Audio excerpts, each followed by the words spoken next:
हस तुम दी हस हस एमती कौ रूम अच्छी जो रूम रे शांति लगे और आराम लगे को शोरूम सर शोरूम नहीं कुह एमती को रूम अच्छी जो रूम रे शांति लगे और आराम लगे को रूम सर को वर्धन ଆଜ୍ଞା ସାର୍ कुह କ'ଣ କହିବି ଏମିତି କେଉଁ ରୁମ୍ ଅଛି ଯେଉଁଠି ଶାନ୍ତି ମିଳେ शांति लगे और आराम लगे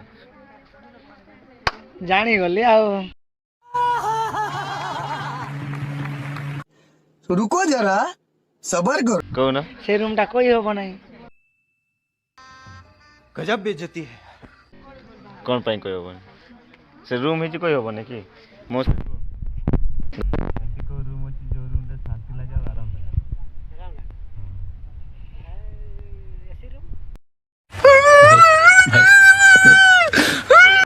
तमे एमती को रूम रे पछते जो रूम पछ साला पर तुमको शांति और आराम लगे तो सुनसान ଥିବ ସେଇଠି ଏସି ଲାଗିଥିବ ସେଇଠି ଆରାମ ଲାଗିବ ओवर एक्टिंग करता है साला ओवर एक्टिंग की औलाद अब तेरे को बराबर होता नहीं क्या बोलने को चले एक काम कर 200 रुपए दे और 50 रुपए काट ओवर एक्टिंग के वजह